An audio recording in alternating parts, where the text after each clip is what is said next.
Hello everyone. Welcome to first session of CA Inter paper number 6 Auditing and Assurance. इस session में हम discuss करेंगे कुछ general aspects of audit. किसी particular chapter की हम आज शुरुआत नहीं करेंगे, रादर ऑडिटिंग के अंदर जो कुछ बेसिक कॉन्सेप्ट्स हैं, लाइक ऑडिट का मीनिंग क्या है, ऑडिट कितनी तरह की होती हैं, ऑडिटर की टाइप्स क्या हैं, ऑडिट का प्रोसेस क्या है, ऑडिट का फ्रेमवर्क, ऐसे कुछ जनरल डिस्कशन हम आज के सेशन में करने वाले हैं। ऑब्जेक्टिव इस सेशन का यह है कि मैं आपको ऑडिट से रिलेटेड जो वेरियस टर्म्स हैं उनके बारे में एक बेसिक अंडरस्टैंडिंग करा सकूं, ताकि जब हम मेन चैप्टर्स को पढ़ें तो आपको लगे कि हाँ, ये कीवर्ड्स हैं जिनको आपने इनिशियल स्टेज में स्टडी किया हुआ है, और ताकि आप कंफर्टेबली एक चैप्टर की प्रॉपर अंडरस्टैंडिंग कर सकें। So before starting the main chapter हम कुछ इंट्रोडक्टरी टॉपिक्स को कवर अप करेंगे, और आज इस सेशन में हम उन्हीं इंट्रोडक्टरी टॉपिक्स के बारे में डिस्कशन करने वाले हैं। तो स्टार्ट करते हैं। अच्छा, टॉपिक को स्टार्ट करने से पहले कुछ और बेसिक बातें, जैसे नंबर ऑफ लेक्चर्स कितने होंगे। ये एक जनरल क्वेश्चन होता है हमेशा स्टूडेंट्स का। Approximate 54 lectures of approx 2 hour duration. 54 lectures हैं 2 hour ड्यूरेशन के, और एक लेक्चर में 2 सेशंस होंगे ऑफ 1 hour ईच। अप्रॉक्स हो सकता है किसी पर्टिकुलर लेक्चर में 2 की जगह 3 सेशन भी हो जाए, किसी लेक्चर में एक सिंगल सेशन के अंदर ही टॉपिक कंप्लीट हो जाए, बट कोशिश मेरी जनरली होती है कि एक लेक्चर जो 2 आवर्स का है मैं उसको 2 सेशंस में रिकॉर्ड करूं 1 hour ईच, ताकि आप 1 hour की एक क्लास को देखें, उसके बाद क्वेश्चन की प्रैक्टिस करें, फिर आप उसके सेकंड सेशन को देखें। नंबर 2, बुक्स आपको कौन कौन सी अवेलेबल होंगी। एक तो आपके पास इंस्टीट्यूट का स्टडी मटेरियल होगा,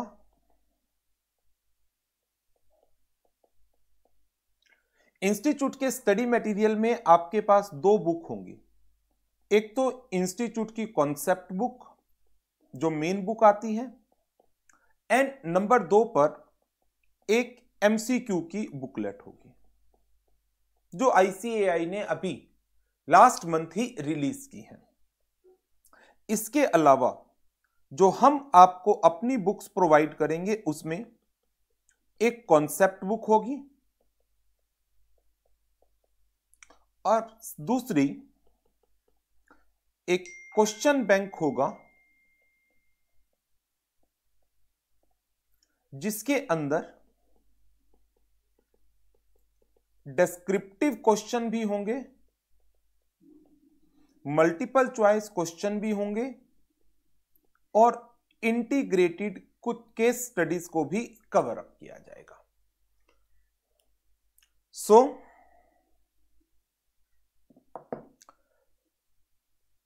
दो बुक्स आईसीएआई की और 2 बुक्स, एक ये कॉन्सेप्ट बुक और एक क्वेश्चन बैंक हम आपको देंगे। जो मेरी बुक्स आपको मिलेंगी उन बुक्स को टेबुलर फॉर्म के अंदर और हर एक टॉपिक के साथ उसके क्वेश्चंस आपको मिलेंगे। मैं आपको दिखा देता हूं। हमारी बुक के अंदर जो टॉपिक है वो सारी एक टेबुलर प्रेजेंटेशन में पॉइंट वाइज मिलेंगे आपको इन दिस मैनर। कोई भी टॉपिक खत्म होता है तो उस टॉपिक के जो क्वेश्चन इंस्टीट्यूट के एमटीपी में, आरटीपी के अंदर, पास्ट एग्जाम्स में या स्टडी मटेरियल के अंदर हैं, उन सारे क्वेश्चंस को बुक के अंदर डाला गया है हर एक टॉपिक के बाद। जो ये क्वेश्चन ऐसे डले हुए हैं, इन्हीं क्वेश्चन के डिटेल्ड आंसर्स वो आपको क्वेश्चन बैंक के अंदर मिल जाएंगे, क्वेश्चन बैंक के अंदर नंबर 1 तो आपको एक चार्ट मिलेगा जिसके थ्रू आप एक पर्टिकुलर चैप्टर में अटेम्प्ट वाइज एग्जामिनेशन वेटेज के ऊपर फोकस कर सकते हो एंड देयर आफ्टर फिर उनके क्वेश्चंस के डिटेल्ड आंसर्स आपको मिलेंगे जो आपको हेल्प करेंगे इन लर्निंग कि एक क्वेश्चन के आंसर में आपको क्या क्या चीजें लर्न करनी है, आपको एग्जाम के अंदर एक पर्टिकुलर क्वेश्चन के आंसर में किन किन चीजों को स्पेसिफाई करना है।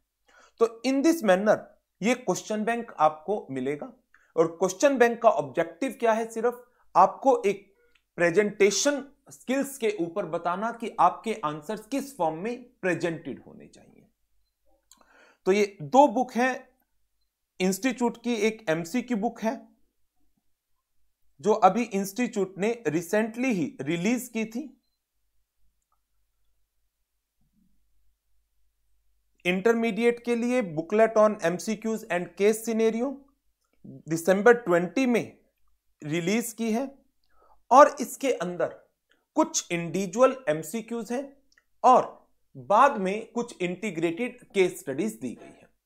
जो एमसीक्यूज हैं वो चैप्टर वाइज नहीं है, चैप्टर वाइज एमसीक्यूज जो हम आपको बुक दे रहे हैं, जो हमारा क्वेश्चन बैंक है इसके अंदर आपको चैप्टर वाइज एमसीक्यूज मिल जाएंगे और केस स्टडीज भी हैं।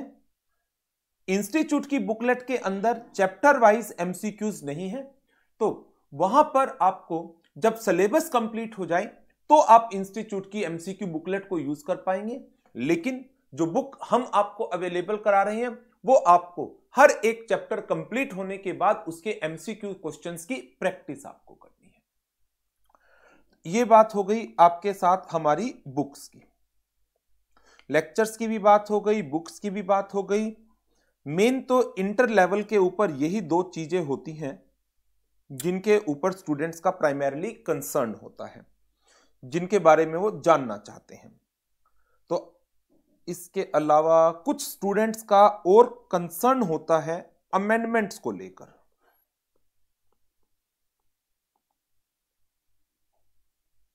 जिन स्टूडेंट्स का नवंबर 21 में अटेम्प्ट है या मई 2022 में अटेम्प्ट है या नवंबर 2022 में अटेम्प्ट है, हम इन क्लासेस के अंदर जो आज की डेट में प्रोविजन एग्जिस्ट करता है उसको कवर अप करके चलेंगे। उसके बाद लेटर ऑन कोई भी अमेंडमेंट्स आती हैं जो एग्जाम के लिए एप्लीकेबल होंगी, उनके नोट्स आप लोगों को अवेलेबल हो जाएंगे नवंबर 21 के लिए इन द मंथ ऑफ सितंबर 21, मई 22 के लिए सितंबर 21 के नोट्स प्लस मार्च 22 के notes, they will serve the purpose. November 22 exam के लिए सितंबर 21 में जो अमेंडमेंट आएंगी, मार्च 22 में जो अमेंडमेंट्स आएंगी एंड सितंबर 2022 के अंदर जो अमेंडमेंट्स अवेलेबल कराई जाएंगी। 6 मंथ्स की अमेंडमेंट्स आपको कवर अप करनी होंगी। लेकिन जो मेरे ऑब्जर्वेशंस हैं पास्ट की, ऐसी कोई बहुत मेजर अमेंडमेंट्स पास्ट में नहीं हुई हैं इंटरमीडिएट लेवल पर। फाइनल लेवल पर लॉट ऑफ अमेंडमेंट्स होती हैं, बट इंटरमीडिएट लेवल के ऊपर ऐसी कोई सिग्निफिकेंट अमेंडमेंट्स नहीं होती, हार्डली 1 या 2 टॉपिक्स की अमेंडमेंट्स होती हैं। सो ये हो गया हमारा नंबर ऑफ लेक्चर्स, बुक्स की बात हो गई, अमेंडमेंट्स की बात हो गई। अब आगे बढ़ते हैं और स्टार्ट करते हैं अपने इंट्रोडक्टरी टॉपिक्स को।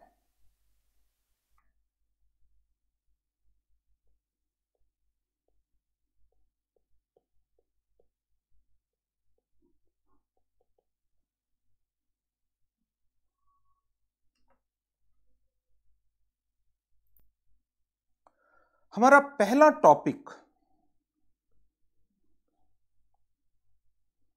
That is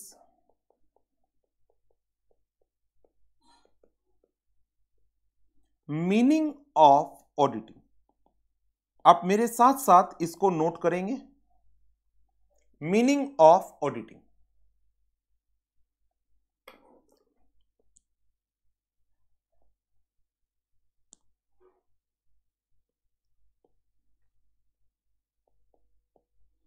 auditing may be defined as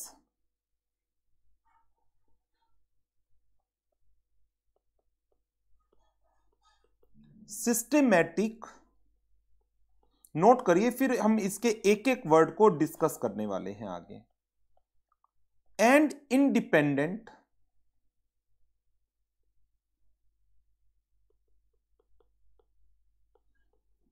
examination of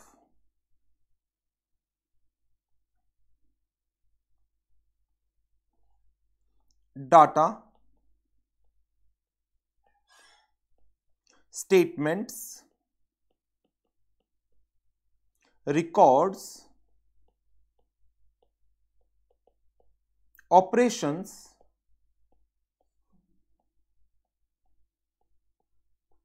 and performance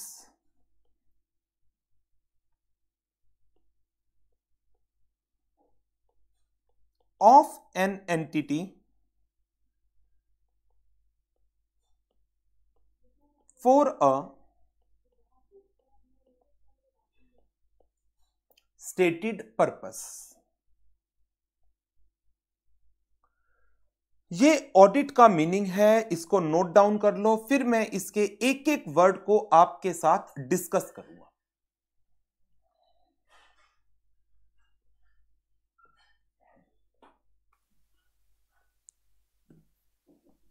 auditing may be defined as, first word use हुआ है सिस्टेमैटिक। सिस्टेमैटिक का मतलब हो गया एक रेगुलर तरीके से, प्रॉपर प्लान्ड वे में, step by step. And independent, independent से हमारा मतलब हो गया बिना किसी के इन्फ्लुएंस में आए, बिना किसी के दबाव में आए, बिना किसी के कहने में आकर हम कुछ नहीं करेंगे। जो लॉ की रिक्वायरमेंट है उसके हिसाब से हम काम करेंगे, अपनी प्रोफेशनल वर्किंग को ध्यान में रखते हुए। एग्जामिनेशन करना है मुझे, एग्जामिन, जो चीजें हम एग्जामिन करेंगे उसके लिए ऑडिट में की वर्ड यूज होते हैं एग्जामिनेशन के, एक वाउचिंग और एक वेरिफिकेशन। वाउचिंग कि बिजनेस में जो ट्रांजैक्शंस हुई हैं, क्या उनके सपोर्टिंग डॉक्यूमेंट्स अवेलेबल हैं, क्या वो ट्रांजैक्शंस ऑथोराइज थी, क्या उन ट्रांजैक्शंस को एप्रोप्रिएट तरीके से बुक्स ऑफ अकाउंट्स में रिकॉर्ड किया गया है। एंड वेरिफिकेशन, वेरिफिकेशन होता है असेट्स एंड लायबिलिटीज का, क्या assets and liabilities properly valued है, क्या उनको एप्रोप्रिएटली क्लासिफाई किया गया है, बैलेंस शीट के अंदर उनको एप्रोप्रिएटली प्रेजेंट एंड डिस्क्लोज किया गया है या नहीं किया गया। Systematic and independent examination data का, दैट डाटा में बी फाइनेंशियल, में बी नॉन फाइनेंशियल, लाइक हम इनकम एक्सपेंडिचर आइटम की, असेट लायबिलिटी आइटम की बात कर सकते हैं, नॉन फाइनेंशियल इन्वेंट्री की क्वांटिटी की बात कर सकते हैं, हम एनर्जी कंजप्शन की एग्जामिनेशन हो सकती है, मैनेजमेंट की परफॉर्मेंस की एग्जामिनेशन हो सकती है। स्टेटमेंट्स लाइक फाइनेंशियल स्टेटमेंट्स जिसमें बैलेंस शीट आ गई, प्रॉफिट एंड लॉस अकाउंट आ गया। Records, books of accounts, accounting records. Operations, business के ऑपरेशंस, उनकी परफॉर्मेंसेस को चेक करना, operational audit, like production operation, finance, marketing, किसी भी ऑपरेशन की, जनरली प्रोडक्शन ऑपरेशंस की एग्जामिनेशंस काफी ऑर्गेनाइजेशन में की जाती हैं कि जो बिजनेस के ऑपरेशंस है क्या वो प्रॉपर तरीके से परफॉर्म हो रहे हैं या नहीं हो रहे, मैनेजमेंट की इंस्ट्रक्शंस को फॉलो किया जाता है या नहीं किया जाता। And performance, performance financial performance हो सकती है, वो एम्प्लॉइज की परफॉर्मेंस हो सकती है, इवन ऑपरेशंस की परफॉर्मेंस हो सकती है। एंड इवन हमारे पास परफॉर्मेंस ऑडिट नाम का एक कॉन्सेप्ट भी है जिसके अंदर एक पर्टिकुलर प्रोजेक्ट की, एक पर्टिकुलर वेंचर की परफॉर्मेंस ऑडिट, जिसमें एफिशिएंसी, इफेक्टिवनेस, इकोनॉमी, उन चीजों को एग्जामिन किया जाता है।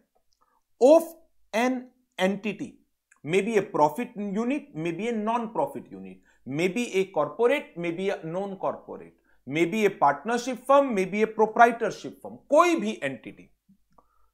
हमने एग्जामिनेशन की फॉर अ स्टेटेड पर्पस, एक पर्पस था हमारा जिसके लिए हमने इस एग्जामिनेशन को किया, और वो पर्पस क्या है? इस एग्जामिनेशन को करने के बाद इसके ऊपर एक रिपोर्ट को इशू करना। जब हम ऑडिट की बात करते हैं तो ऑडिट को डिफाइन किया जाता है as a systematic and independent examination of data, statement, record, operation, performance of an entity for a stated purpose. तो जब मैं सिस्टमैटिक की बात करता हूं तो मैं ऑडिट के अंदर जो मेन फोकस एरिया रहता है मेरा, that is properly planned audit होनी चाहिए। प्रॉपर प्लानिंग के साथ, प्रॉपर स्ट्रेटजी के साथ हम किसी काम को कर रहे हैं। इंडिपेंडेंट, जब मैं इंडिपेंडेंट वर्ड की बात करता हूं तो इसका मेरा मतलब आ जाता है without being influenced by others, दूसरों के इंफ्लुएंस में आए बिना। Examination that may be vouchers की examination and assets and liabilities की वेरिफिकेशन। एग्जामिनेशन के लिए हम दो वर्ड्स को जनरली यूज करेंगे, एक वाउचिंग होगा और दूसरा वेरिफिकेशन होगा of data, that data may be financial और non-financial statements like financial statements, records like books of account, operations like production, sale, marketing, finance, etc., performance, financial performance और otherwise. हम किसी भी परफॉर्मेंस को इवैल्यूएट कर सकते हैं ऑफ एन एंटिटी। ये एंटिटी प्रॉफिट मेकिंग यूनिट हो सकती है, नॉन प्रॉफिट हो सकती है, कॉरपोरेट एंटिटी हो सकती है, नॉन कॉरपोरेट एंटिटी भी हो सकती है, कोई भी एंटिटी हो सकती है फॉर अ स्टेटेड पर्पस। जो पर्पस है वो प्राइमरीली क्या है? To express an opinion. Examination करने के बाद हमारी क्या ओपिनियन बनती है, उस ओपिनियन को एक्सप्रेस करना थ्रू अ रिपोर्ट, जिसको ऑडिट रिपोर्ट का नाम दिया जाता है। जब हम ऑडिट वर्ड को डिफाइन करते हैं तो ये की वर्ड्स हैं जो हमारे इस ऑडिट टर्मिनोलॉजी में यूज्ड होते हैं। ऑडिट के जो की वर्ड हैं, फर्स्ट, ऑडिट में be defined as systematic, independent examination of किसका? Data, statements, records, operations and performances of an entity for a stated purpose। ये कीवर्ड है हमारे ऑडिट के। तो यदि डेफिनेशन आ जाए, वैसे तो बेसिक क्वेश्चन आता नहीं, बट मैंने उसी एक डेफिनेशन को जो एक सिंगल लाइन थी उसको ब्रेकअप किया है डिफरेंट कीवर्ड्स के अंदर। पहले दोनों इंट्रोडक्टरी लेक्चर्स के अंदर, दो इंट्रोडक्टरी लेक्चर होंगे, एक ये और एक इसके बाद। इन दोनों लेक्चर्स में जो मेरा टारगेट है, मेरा ऑब्जेक्टिव है, ऑडिट के बहुत सारे कीवर्ड्स को आपकी नॉलेज में लाना, उनकी अंडरस्टैंडिंग, बेसिक अंडरस्टैंडिंग क्रिएट कराना, डिटेल्ड नॉलेज। जैसे जैसे हम आगे चैप्टर्स पढ़ेंगे वो डिटेल्ड नॉलेज हम लेटर ऑन लेंगे। लेकिन अभी आपके सामने कुछ कीवर्ड आ गए कि एक systematic word, independent, examination, entity, purpose, opinion, data, statement, record, operation, performance. इन्हीं कीवर्ड्स को मुझे दोनों इंट्रोडक्टरी लेक्चर के थ्रू आपकी नॉलेज में डालना है। कुछ चीजें हो सकता है आपको बिल्कुल क्लियरली समझ में आ जाएं, और कुछ चीजें हो सकता है इनिशियल लेवल के ऊपर अभी ना समझ में आए, लेकिन माइंड में कीवर्ड आ जाएगा कि हां ऐसा कुछ होता है। जब ऐसा कुछ होता है, इतना भी माइंड में आपके आ गया, तो जैसे ही हम आगे डिटेल्ड स्टडी में जाएंगे तो ये चीजें अपने आप क्लियर होती चली जाएंगी। सो ये था हमारा पहला topic about the meaning of auditing. Auditing को कैसे डिफाइन किया हमने? Systematic and independent examination of किसका? Data, statement, record, operation and performance of an entity for a stated purpose. चलिए अब आगे बढ़ते हैं। सेकेंड पॉइंट में जो इसका आपके साथ डिस्कस करने जा रहा हूं, that is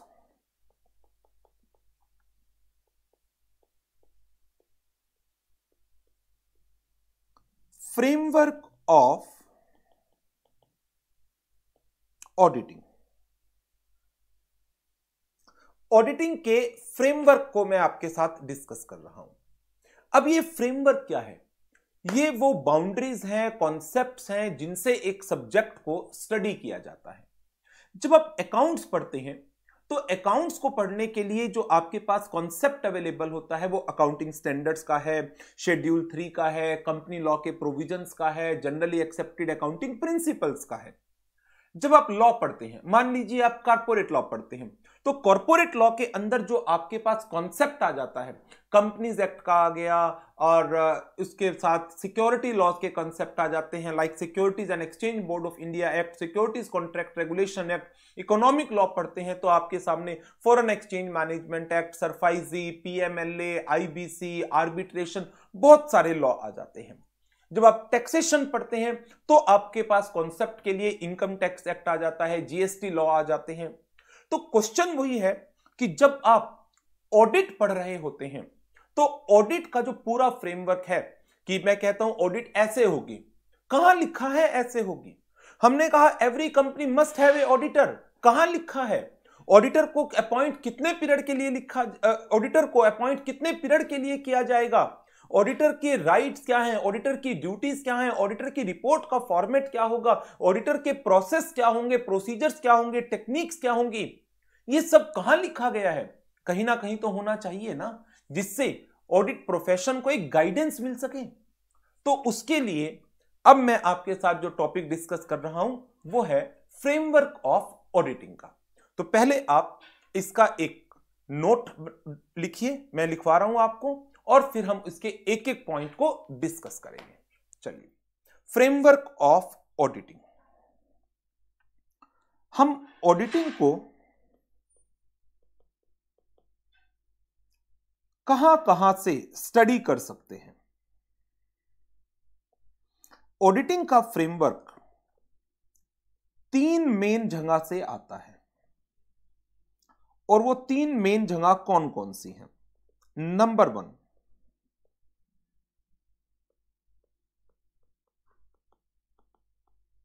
legal provisions. Number 2,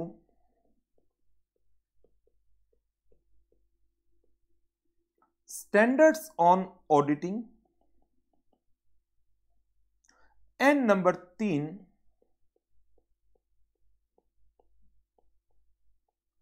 pronouncements.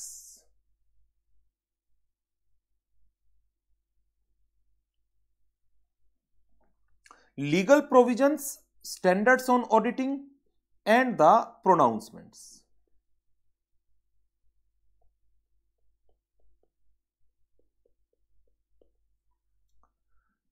Legal framework की बात करते हैं।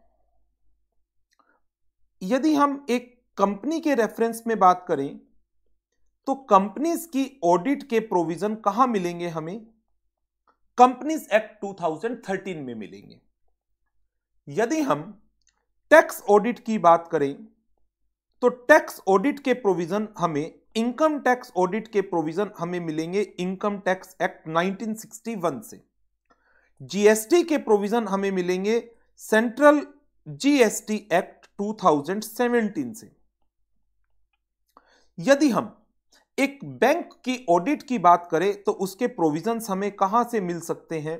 बैंकिंग रेगुलेशन एक्ट 1949 से यदि हम एक कोऑपरेटिव सोसाइटी की ऑडिट की बात करते हैं तो उसके प्रोविजंस हमें कहां से मिल सकते हैं? कोऑपरेटिव सोसाइटीज एक्ट से। यदि हम एक लिमिटेड लायबिलिटी पार्टनरशिप की बात करें तो उसके प्रोविजन हमें कहां से मिल सकते हैं? एलएलपी एक्ट 2008 से मिल सकते हैं। ये लीगल प्रोविजंस हैं जहां से हमें ऑडिटिंग की रिक्वायरमेंट्स के बारे में पता चलेगा। फिर बात आ जाती है स्टैंडर्ड्स ऑन ऑडिटिंग। जैसे अकाउंटिंग के स्टैंडर्ड हैं उसी तरह से ऑडिटिंग के स्टैंडर्ड्स भी हैं। अकाउंटिंग के स्टैंडर्ड्स इंडिया में कौन इशू करता है? Accounting standard board. इसी तरह से इंडिया में ऑडिटिंग के स्टैंडर्ड भी इशू किए गए हैं। किसने इशू किए? पहले तो उनकी बात कर लेते हैं। इशू किए गए auditing and assurance standard board of ICAI, institute of chartered accountants of India. इन्होंने जो स्टैंडर्ड्स इशू किए हम उनको स्टैंडर्ड्स ऑन ऑडिटिंग के नाम से जानते हैं। इंटरनेशनल लेवल के ऊपर international auditing and assurance standard board of IFAC, international federation of accountant, इन्होंने क्या इशू कर रखे हैं? इन्होंने international standards on auditing issue कर रखे हैं। तो जो की वर्ड्स मेरे पास आए हैं अभी, one is AASB and second one is IAASB। AASB क्या है? That is auditing and assurance standards board. जब मैं वर्ड यूज करता हूं IAASB, ये क्या है? International auditing and assurance standards board. ये किस बॉडी के अंदर IAASB को कॉन्स्टिट्यूट किया गया है? दैट इज IFAC, जिसका नाम है full form international federation of accountants. International federation of accountants. So एक तो हमें ऑडिटिंग के बारे में लीगल प्रोविजंस कहां से मिलेंगे? लीगल प्रोविजन लॉ से मिलेंगे। कंपनी ऑडिट के प्रोविजन कंपनी एक्ट से, इनकम टैक्स ऑडिट के प्रोविजन इनकम टैक्स एक्ट से, and so on. Second, auditing standards, वो यदि हम financial statements which are being prepared as per financial reporting framework of local level, means Indian domestic level पर, तो उनकी audit होगी as per AASB। लेकिन यदि फाइनेंशियल स्टेटमेंट्स बनाई गई है ग्लोबल स्टैंडर्ड्स के ऊपर लाइक GFRS, देन उनकी ऑडिट इंटरनेशनल स्टैंडर्ड्स के हिसाब से होगी। तो वहां पर कौन से स्टैंडर्ड अप्लाई होंगे? International standards on auditing. Number 3, pronouncements. ये क्या होती हैं? वो announcements which are being issued by a person under an authority. एक अथॉरिटी के अंदर जिनको एक पर्सन ने इशू किया है, ये pronouncements they are being issued by ICAI as well as issued by regulatory authorities। Audit के प्रोफेशन को ICAI रेगुलेट करता है, तो ICAI टाइम टू टाइम अपनी प्रोनाउंसमेंट्स को इशू करता है in the name of guidance notes, in the name of statements. इसी तरह से जो बिजनेस को रेगुलेट करने की अथॉरिटीज हैं, जैसे बैंकिंग बिजनेस को कौन रेगुलेट करता है? RBI। लिस्टेड कंपनी को कौन रेगुलेट करता है? SEBI। इंश्योरेंस कंपनीज को कौन रेगुलेट करता है? IRDAI। तो ये कुछ ऑर्गेनाइजेशंस हैं, अथॉरिटीज हैं, जो प्रोफेशन के रेफरेंस में ऑडिटिंग को लेकर टाइम टू टाइम अपनी प्रोनाउंसमेंट्स को इशू करती है। तो ये हमारा एक ओवरऑल फ्रेमवर्क है ऑडिटिंग का, जहां से हमें ऑडिटिंग के बारे में डिफरेंट एस्पेक्ट्स की नॉलेज होती है कि एक पर्टिकुलर ऑडिट को करते वक्त हमें उसके लीगल प्रोविजंस कहां से मिलेंगे, ऑडिटिंग के स्टैंडर्ड्स क्या हैं, और उससे रिलेटेड कुछ और बातें हैं तो उसके बारे में हमें कहां से प्रोविजंस पता चलेंगे। तो ये एक नोट आपने आई थिंक बना लिया होगा मेरे साथ साथ। अब मैं इसकी डिटेल डिस्कशन आपके साथ कर रहा हूं। देखिए, फ्रेमवर्क ऑफ ऑडिटिंग के अंदर मैंने आपके साथ 3 कीवर्ड्स को यूज किया है। First one legal provisions, second one standards on auditing, and third one is the pronouncements.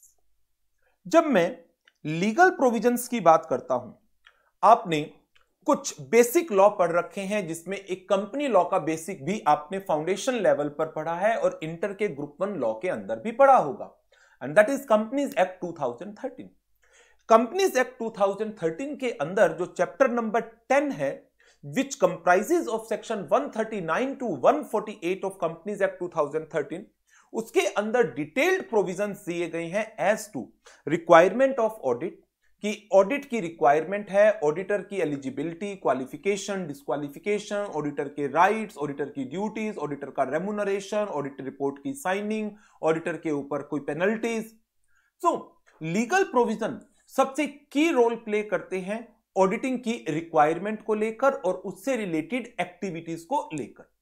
इसी तरह से इनकम टैक्स एक्ट 1961, आपने इंटर के अंदर टैक्सेशन लॉ के अंदर सेक्शन 44AB यदि पढ़ा हो, तो सेक्शन 44AB के अंदर ऑडिट की रिक्वायरमेंट है in case of business and profession जिनका टर्नओवर, ग्रॉस रिसीट्स एक थ्रेशोल्ड लिमिट को क्रॉस करता है। इसी तरह से LLP ऑडिट होती है LLP एक्ट के अंदर। In the similar manner GST audit होती है CGST एक्ट के अंदर सेक्शन 35 सब सेक्शन 5 के अंदर। तो एक पर्टिकुलर एंटिटी की ऑडिट या एक पर्टिकुलर टाइप की ऑडिट, एंटिटी की ऑडिट की बात करूं, कंपनी की ऑडिट, LLP की ऑडिट, तो कंपनी लॉ बताएगा, LLP लॉ बताएगा।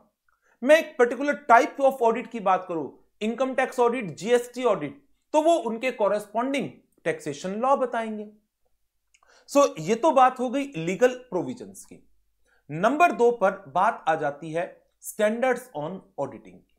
Standards on auditing, they may be issued by Auditing and Assurance Standard Board of Institute of Chartered Accountants of India, may be issued by International Auditing and Assurance Standard Board, International Auditing and Assurance Standard Board, ये function करता है under the international federation of accountant और ये issue करता है international standards on auditing. और institute of chartered accountants of India का auditing and assurance standard board ये इशू करता है स्टैंडर्ड्स ऑन ऑडिटिंग। जैसे आप अकाउंट्स के अंदर अकाउंटिंग स्टैंडर्ड्स को पढ़ते हैं, इन ए सिमिलर मैनर ऑडिटिंग के अपने स्टैंडर्ड्स हैं जो बताते हैं ऑडिट के प्रिंसिपल्स, ऑडिट की प्रोसीजर्स, ऑडिट की टेक्निक्स, ऑडिट की रिपोर्ट, सब काफी कुछ एस्पेक्ट्स को ऑडिटिंग स्टैंडर्ड्स ने डील कर रखा है। तो हमारे सिलेबस में भी हैं काफी सारे स्टैंडर्ड्स जिन्हें हमें कवर अप करना है। नंबर 3 पर जो बात आ जाती है वो है प्रोनाउंसमेंट्स की। प्रोनाउंसमेंट्स बेसिकली क्या है? आपको एक बुक भी मिली होगी, ICAI एक बुक देता है ऑडिट के पेपर में भी, अकाउंटिंग के पेपर में भी, अकाउंटिंग प्रोनाउंसमेंट, ऑडिटिंग प्रोनाउंसमेंट। उन प्रोनाउंसमेंट्स के अंदर जो स्टैंडर्ड्स हैं वो भी कवर होते हैं। इसके अलावा कोई और डॉक्यूमेंट यदि आईसीएआई ने इशू किया है इन रिलेशन टू ऑडिट, वो भी उसके अंदर होते हैं। तो आईसीएआई बहुत सारा literature time to time issue करता है, उन सबको प्रोनाउंसमेंट का नाम दिया जाएगा। उसमें practice manual, technical guide, guidance note, statement, standards. Standards क्योंकि एक बहुत मेन एरिया है जिसको लॉ ने भी रिकॉग्नाइज कर रखा है। यदि हम कंपनी एक्ट के अंदर जाएंगे और वहां पर सेक्शन 143 पढ़ते हैं तो सेक्शन 143 सबसेक्शन 10 के अंदर ये एक रिक्वायरमेंट आ जाती है कि दैट ऑडिटिंग स्टैंडर्ड्स की कंप्लायंस ऑडिटर को करनी है।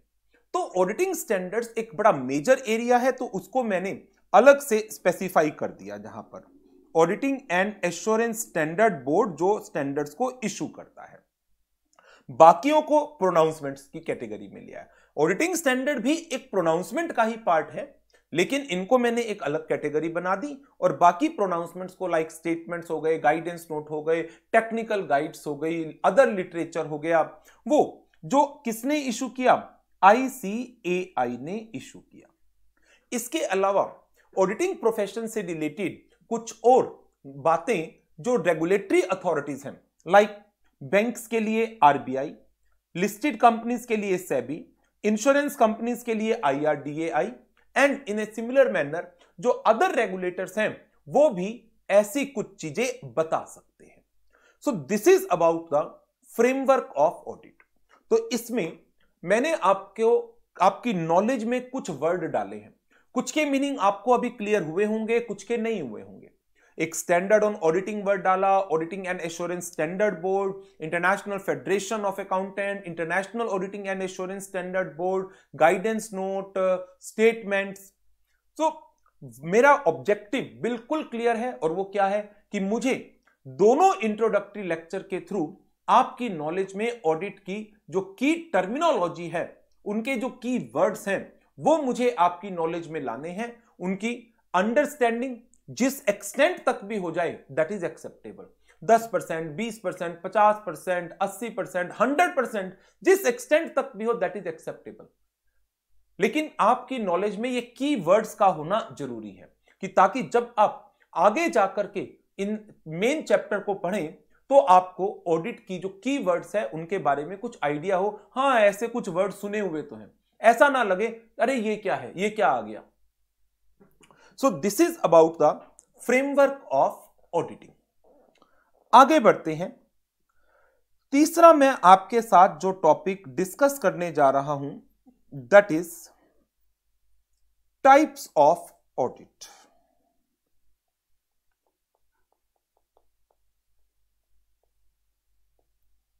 Types of audit.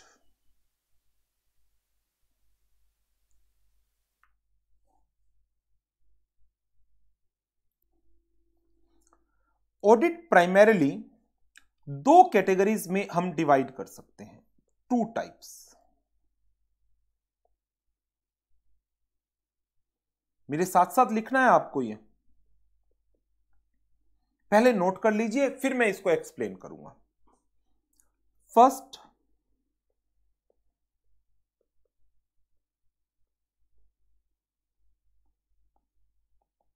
Statutory audit.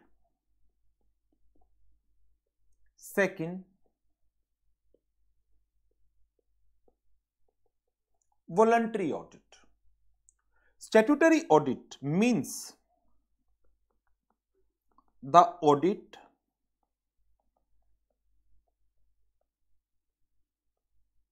required by law.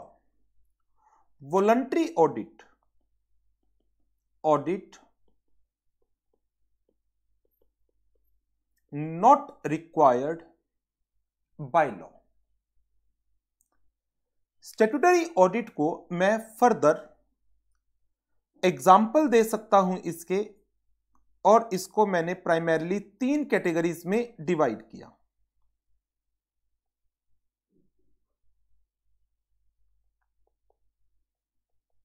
ये सब एग्जाम्पल्स हैं।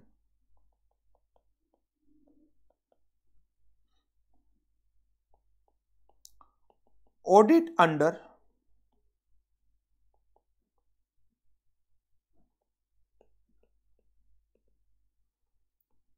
कंपनीज एक्ट 2013,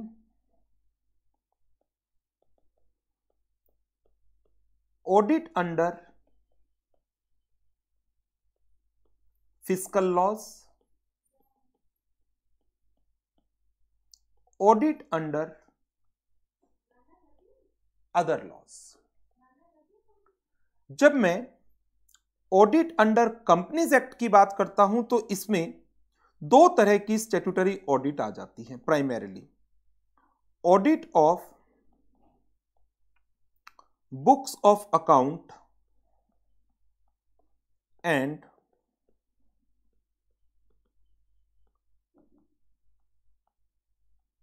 फाइनेंशियल स्टेटमेंट्स, जिसको हम फाइनेंशियल ऑडिट का नाम देते हैं, एंड दूसरा ऑडिट ऑफ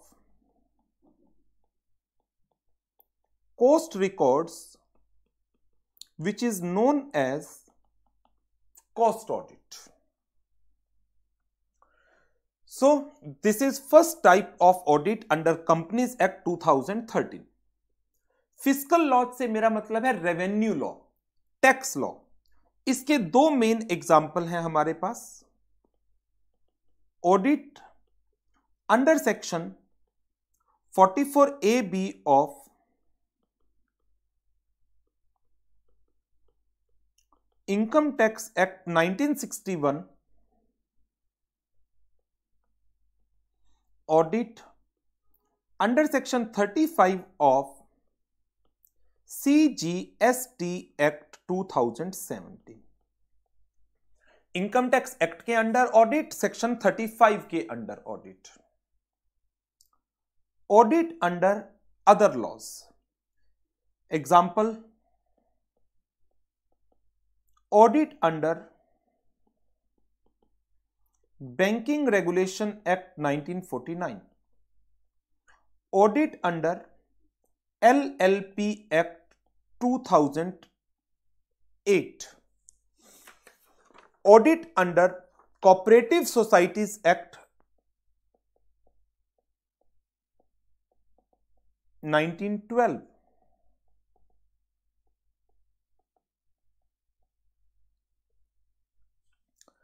ये ऑडिट है हमारी which are being required under the provisions of law.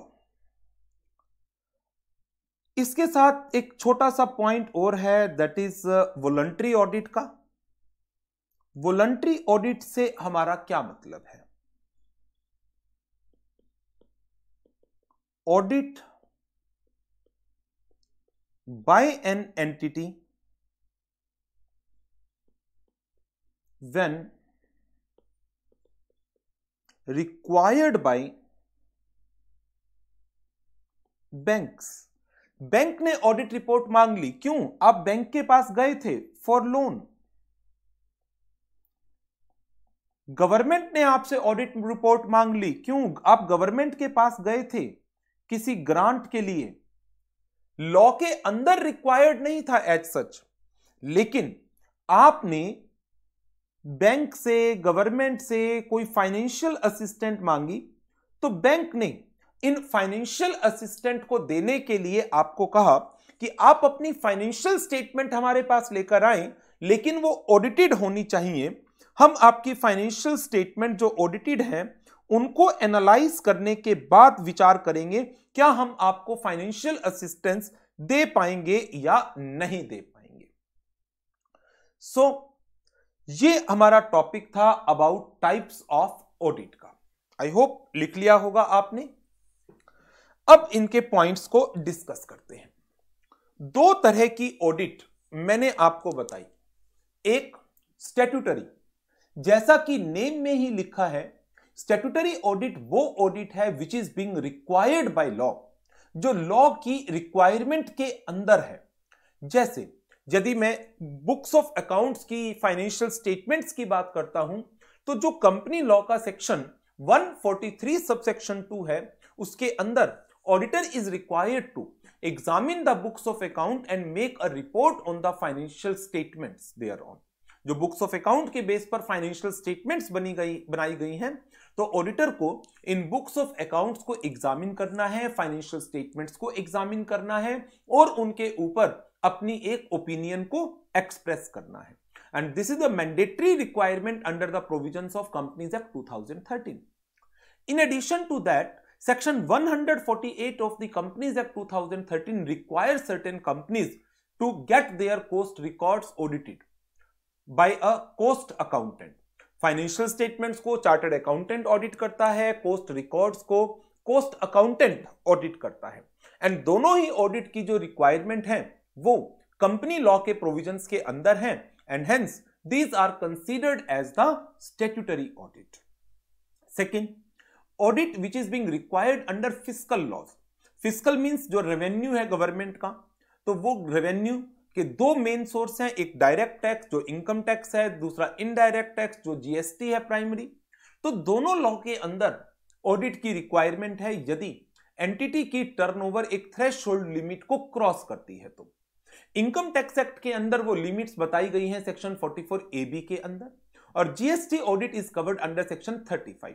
However, जो फाइनेंस बिल 2021 है उसमें जीएसटी ऑडिट को ओमिट करने का प्रोविजन है. जीएसटी ऑडिट की रिक्वायरमेंट एज सच नहीं रहेगी, क्योंकि सेक्शन 35 के जो प्रोविजन ऑडिट की रिक्वायरमेंट को बताते हैं उसको ओमिट करने का प्रपोजल फाइनेंस बिल 2021 के अंदर आ चुका है. लेकिन इनकम टैक्स एक्ट की जो ऑडिट है वो एज सच रहने ही वाली है.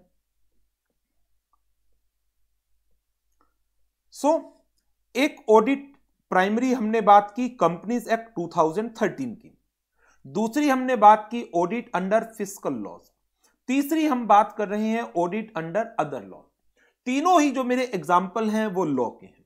जिसकी मैं बात कर रहा हूं statutory audit, the audit which is required by law. So जब हम अदर लॉज की बात करते हैं उसमें बैंकिंग लॉ आ गया, एलएलपी आ गई, कोऑपरेटिव सोसाइटी आ गई, आईआरडीए का लॉ आ गया, इंश्योरेंस एक्ट आ गया, इलेक्ट्रिसिटी सप्लाई एक्ट आ गया. उनके अंदर ऑडिट की अपनी रिस्पेक्टिव रिक्वायरमेंट्स हैं. दूसरा मैंने आपके साथ डिस्कशन की वॉलंटरी ऑडिट की. एग्जाम्पल लेते हैं एक प्रोप्राइटरशिप एंटिटी का. एक प्रोप्राइटरशिप जिसकी टर्नओवर 1 करोड़ रुपए से नीचे है, जिसके बिजनेस की टर्नओवर 1 करोड़ रुपए से नीचे है, या प्रोफेशन की रिसीट 50 लाख रुपए से नीचे है. अब क्योंकि मैं बात कर रहा हूं एक प्रोप्राइटर की या एक पार्टनरशिप की, क्या कंपनी लॉ अप्लाई होगा? क्या एक प्रोप्राइटरशिप के ऊपर या एक पार्टनरशिप एंटिटी के ऊपर कंपनी लॉ के प्रोविजन अप्लाई होंगे? जवाब है नहीं हो सकते. अच्छा, क्या एक प्रोप्राइटर पर या पार्टनरशिप के ऊपर टैक्स ऑडिट का प्रोविजन आ सकता है? बिल्कुल आ सकता है. लेकिन मैंने कहा कि उनके बिजनेस की रिसीट 1 करोड़ रुपए से नीचे है, और यदि वो प्रोफेशन में एंगेज्ड है तो उनकी रिसीट 50 लाख से नीचे है. क्या इनकी ऑडिट होगी? क्या इनकी ऑडिट होगी? नहीं होगी. जो थ्रेशोल्ड्स बताई गई हैं, थ्रेशोल्ड में वो जो लिमिट्स बताई गई है वो लिमिट अचीव ही नहीं हुई तो ऑडिट होगी ही नहीं. लेकिन अब इस प्रोप्राइटरशिप फर्म ने या पार्टनरशिप फर्म ने एक बैंक को अप्रोच किया फॉर फाइनेंशियल असिस्टेंस, एक लोन के लिए. बैंक ने कहा अपनी फाइनेंशियल स्टेटमेंट लेकर आओ. प्रोप्राइटर या फर्म अपनी फाइनेंशियल स्टेटमेंट को ले गए बनाकर. अब बैंक ने कहा इनकी ऑडिट करा के लाओ. हमें क्या पता ये फाइनेंशियल स्टेटमेंट सही है या गलत. हो सकता है आपने इन फाइनेंशियल स्टेटमेंट को बनाने में कोई चीटिंग करी हो. इनको ऑथेंटिकेट कराओ. किससे कराओगे? चार्टर्ड अकाउंटेंट से. लेकिन क्या ये ऑडिट जो बैंक के कहने पर हुई है, क्या वो किसी लॉ की रिक्वायरमेंट में थी? नहीं. That was not under the requirement of any law, and hence हम उसको स्टैट्यूटरी ऑडिट का नाम नहीं देते. हम उसको क्या नाम देते हैं? वॉलंटरी ऑडिट का नाम देते हैं. तो दो तरह की ऑडिट हो गई, एक statutory audit and second one voluntary audit. So this is about the third topic, types of audit का. अब आगे मैं आपको करा रहा हूं next topic, fourth point, that is types of auditor. Auditor की टाइप्स, अभी तो ऑडिट की बात की, अब ऑडिटर की बात करते हैं। ऑडिटर की भी दो टाइप्स हैं।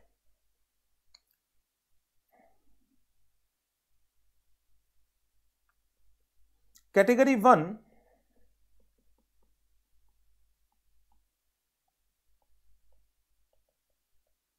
External auditor,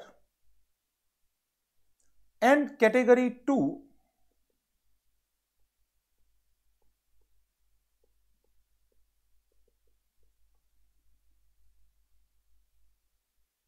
internal auditor. External auditor needs to be a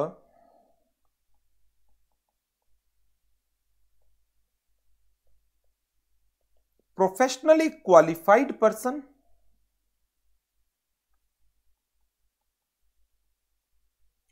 external to the organization,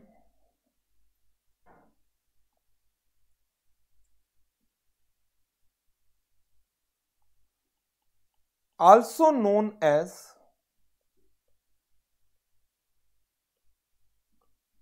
statutory auditor,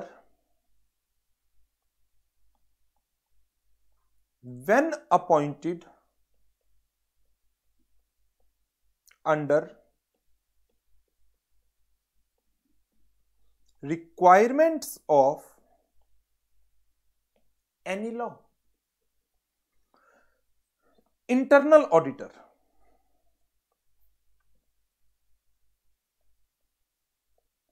may or may not be professionally qualified,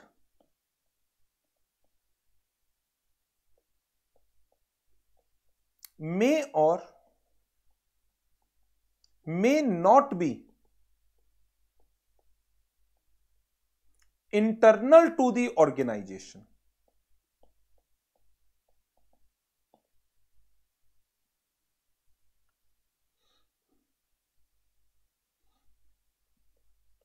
इसका एक नोट लिखिए।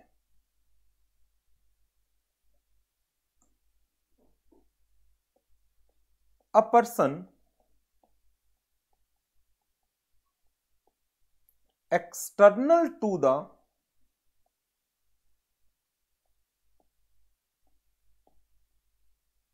organization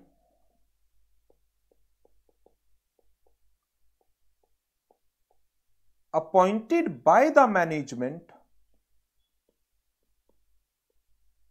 for internal purposes cannot be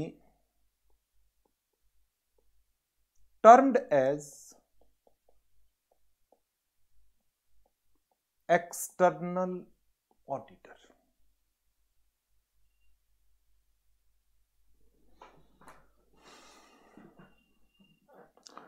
अच्छा, एक note फिर मैं ऐसा ही मिलता जुलता आपको एक्सटर्नल ऑडिट के लिए भी लिखवाता हूं। Note,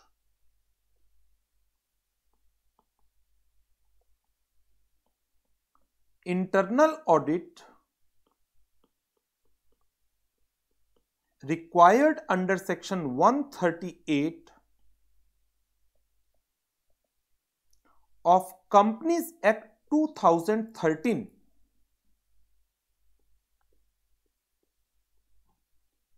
cannot be classified as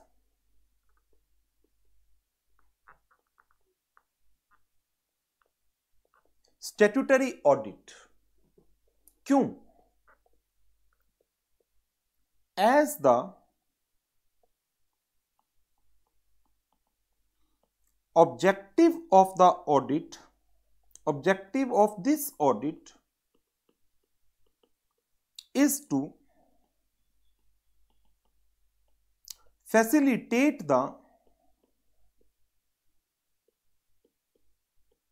management.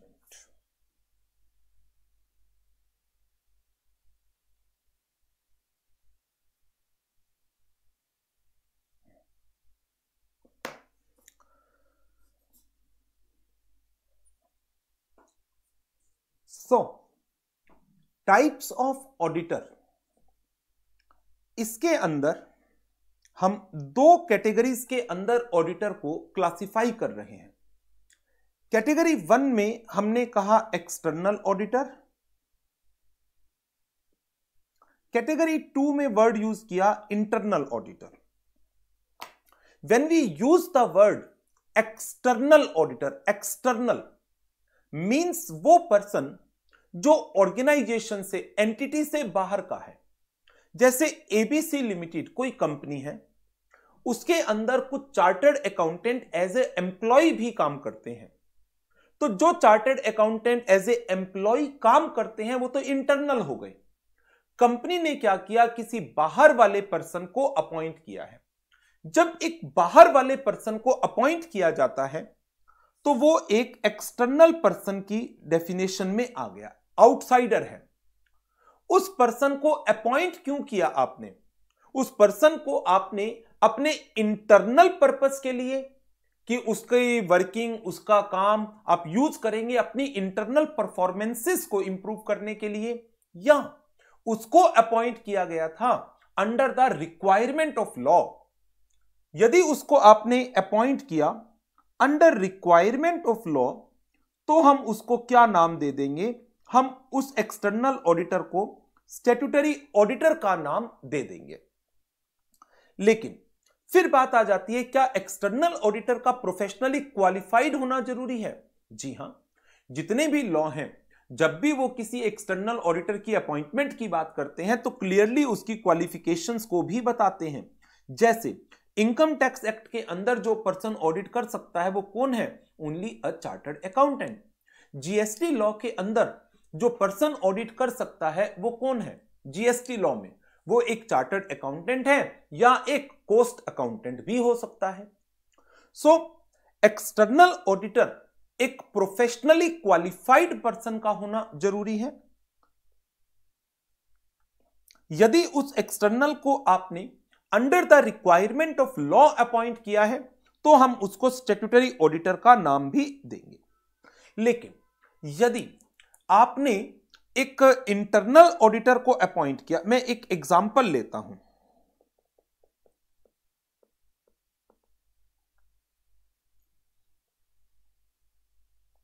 X limited नाम की एक कंपनी है, उसने अपॉइंट किया Messrs ABC and Company, a firm of chartered accountant, as internal auditors. Messrs XYZ and Company, a firm of chartered accountant, as statutory auditor. Messrs MN and Company, a firm of cost accountants, as cost auditor. Now अब इस example में देखिए, मैंने 3 firm के नाम लिए हैं। पहला नाम है मेरे पास ABC एंड कंपनी, ये इंटरनल ऑडिटर है। क्या मैं इसको स्टैट्यूटरी ऑडिटर का नाम दे सकता हूं?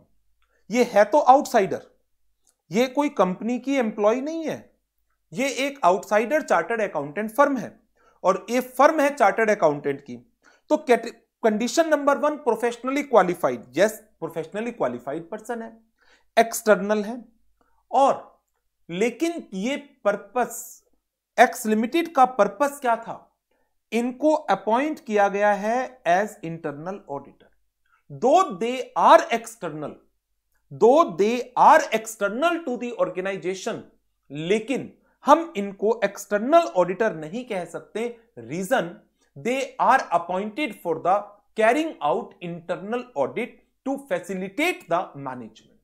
तो इस चीज का ध्यान रखना पड़ेगा कि यदि कंपनी ने इंटरनल ऑडिटर के पर्पस के लिए, for the purpose of internal audit, एक आउटसाइड चार्टर्ड अकाउंटेंट फर्म को भी अपॉइंट किया, तब भी वो इंटरनल ऑडिटर ही कहलाएगी, बेशक वो एक्सटर्नल है to the organisation. XYZ MN, XYZ statutory auditor है, MN कॉस्ट ऑडिटर है, ये भी स्टैट्यूटरी ऑडिट है, under the requirement of law हो रही है। लेकिन दोनों ही केस में यहां पर ये जो ऑडिट है ये under the requirement of company law है, जो रिपोर्ट्स एक्सटर्नल एंटिटीज को इशू की जाती है। इंटरनल ऑडिट रिपोर्ट ये सिर्फ और सिर्फ मैनेजमेंट के यूज के लिए होती है। अब इसी तरह से हम एक और एग्जांपल लें, X limited appoint mister A, chartered accountant, एक चार्टर्ड अकाउंटेंट है, as chief internal auditor of the company on a salary of rupees 2 lakh per month, so as to ensure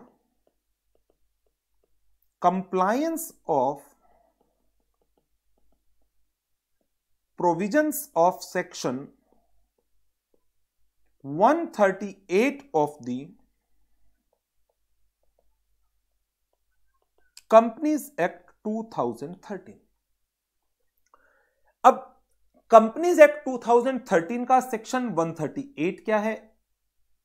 companies act 2013 का section 138 internal audit का है कि कुछ companies में internal audit का होना जरूरी है।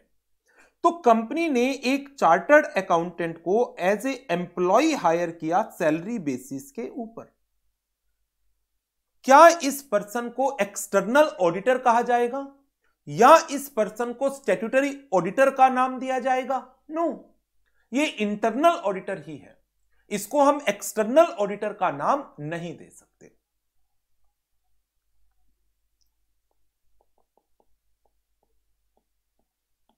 Example, X Limited appointed Messrs MOP and Associates, a CA firm, as its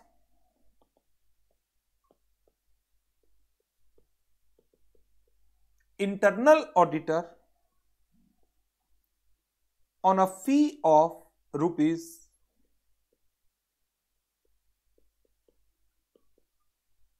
5 lakh, whether Messrs MOP and Associates can be termed as external auditor